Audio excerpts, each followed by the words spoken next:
Hayig saon maayong adlaw or maayong gabi. Another day and opportunity to share the word of the Lord sa imuha karon. I know nga kini nga video dili ni siya kawang to help us para mag-grow ta sa ato ang espirituhanon nga bahin. You know, brothers and sisters, ang Ginoo wala siya nalipay kung ang iyang katawhan no mag-suffer or maka-experience og dili maayo.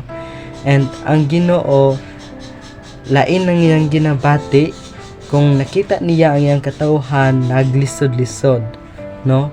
The word of the Lord found in Psalms chapter 116 verse 15, mao na ang giingon niya, pagkasakit sa bation sa Ginoo kung mamatay ang usa sa iyang katawhan.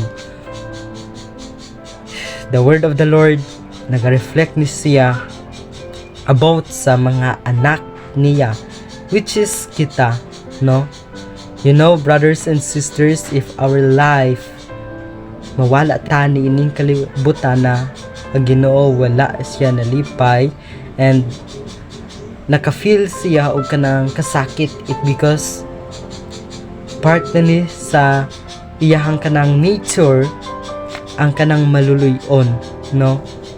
And you know, kung ang imong kinabuhi karon as a follower of Christ, naga-suffer, naga-lisod-lisod for everything, or else no moabot na ka sa point nga naga-suffer na jud ka, dili nimo kaya ang imong situations, ang Ginoo wala nalipay, and also ang Ginoo no maka-feel na siya og kanang kasakit or pain.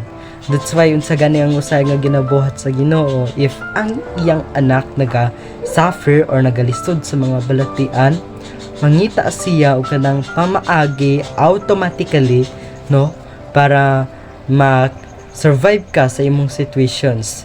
But mao kini ang pinakalisod, no, sa nature sa Ginoo, kanang maka-feel siya og kanang kasakit if makita niya ang iyang anak nga naga-suffer. For example, ang anak niya namatay, which is kita, no? If namatay kita so of our obedience sa iyaha, no, tungod sa atong pagsangyaw sa pulong niya, then ang mga tawo ginalutos ta sama sa gipatay ta nila, giposil, everything. Ang Ginoo ni ana wala nalipay, and ang feeling niya which is ang kasakit. And that's why, brothers and sisters, we must follow the truth, and also we must follow the word of the Lord nga mao kini ang mag-remind sa atua in our daily life.